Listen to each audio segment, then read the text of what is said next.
सहाफ़ी और वीलॉगर असद तूर साहब को गिरफ्तार कर लिया है FIA ने। सहाफ़ियों ने आज उनके लिए इस्लामाबाद प्रेस क्लब के सामने एहतजाज किया है। ये तो पहले आप बताएं ना, इसने किया क्या और बाद में फिर आप सोचें कि आपने इसको क्या पनिशमेंट देनी है। सहाफ़ियों की आवाज़ जो है वो दबाने की कोशिश नहीं करनी चाहिए। जो भी हुकूमत आती है वो तो सहाफ़ियों के लिए अपोजिशन का किरदार अदा करने लग जाती है।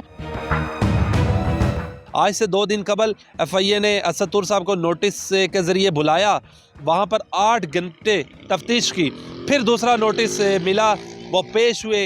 हालांकि हाई कोर्ट का हुक्म था कि ये तफ्तीश में आपके साथ ताउन कर रहे हैं, इनको गिरफ़्तार ना किया जाए।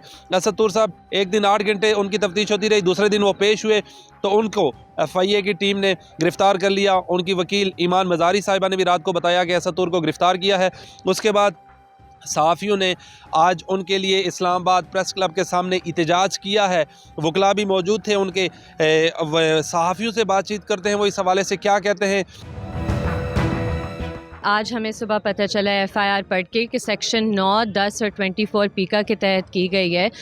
उस FIR को पढ़ते हुए बिल्कुल भी ये नज़र नहीं आता कि इस तरह का कोई भी जुर्म किया गया है। कोई भी शख्स हो, चाहे वो वकील ना हो, वो भी पढ़ के उससे इस चीज़ की क्लैरिटी हो जाती है कि कोई जुर्म नहीं किया गया, ख़ासकर वो जुर्म जो एलिज किए जा रहे हैं।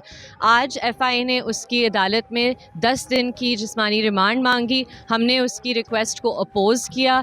जज साहब ने 5 दिन का जिस्मानी रिमांड ऑर्डर किया है, तो 3 तारीख को असद को अदालत में पेश किया जाएगा और हमें उम्मीद है कि उसकी इंशाल्लाह बेल हो जाएगी। और इससे भी ज़्यादा उम्मीद होनी चाहिए कि जो फ्रिवलस केस है ये वापस लिया जाए। आपने तफ्तीश तो की कि जी असद तूर ने एक जजमेंट के ऊपर तनकीद करी जो उसका पूरा हक है, मगर आपने FIR जब उसके ऊपर लगाई तो आपने कहा कि ये हुकूमत के इदारों के अंदर ट्वीट के ज़रिए और YouTube के ज़रिए इंतशार फैला रहा है, और आपने रेफरेंस दे दिया उसके पूरे ट्विटर हैंडल का और यूट्यूब का। आपने ये भी बताने की जहमत नहीं की कि वो कौन सी ऐसी ट्वीट थी जो इतनी बुरी लगी जिसके तहत पूरी हुकूमत जो है वो हिल गई, और कौन सा ऐसा यूट्यूब प्रोग्राम था जिससे हुकूमत के अंदर जो है वो ख़तरा उसको हुकूमत को पड़ गया।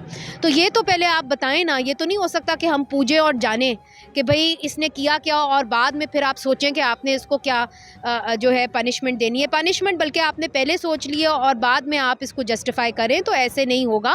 आप अगर हम अकाउंटेबिलिटी के लिए तैयार हैं, आप हमें पहले बताएंगे कि हमने गलती क्या की, उसके तहत आप हमें फेयर ट्रायल का हक देंगे और हम अकाउंटेबिलिटी के लिए तैयार होंगे। सहाफ़ी और सहाफ़ियों की गिरफ्तारी की जितनी मजम्मत की जाए वो कम है। असद तूर एक नामी ग्रामी सहाफ़ी है, हम उनको देखते भी है, सुनते भी है, उनके साथ काम भी करते हैं। सुप्रीम कोर्ट के मुख्तलिफ केसेस उनके साथ कवर किए हैं। जिस तरह उनको पेशी के लिए बुलाया गया, फिर वहाँ से जिस तरह उनकी गिरफ्तारी अमल में लाई गई, और मैं समझता हूँ कि सहाफ़ियों की आवाज़ जो है वो दबाने की कोशिश नहीं करनी चाहिए। इससे कबल में देखा कि इमरान नियाज़ को गिरफ़्तार किया गया, फिर उनको रिहा किया गया, उसके बाद दोबारा गिरफ़्तार हुआ, फिर असद तूर को जो है कल गिरफ़्तार किया गया। तो ये मैं समझता हूँ कि आज़ादी ज़ाहिर राय पर जो है एक पाबंदी है, और तमाम जितनी भी सहाफ़ती कम्युनिटी है, सहाफ़ती तंजीमें हैं, उन सब को इस पर स्ट्रिक्ट एक्शन लेने की ज़रूरत है। और ये वक्त है कि तमाम सहाफ़ी जो है वो मिलकर इत्तेहाद के साथ, यूनिटी के साथ बाहर निकले और इस चीज़ को जो है कंडेम करे। जो भी हुकूमत आती है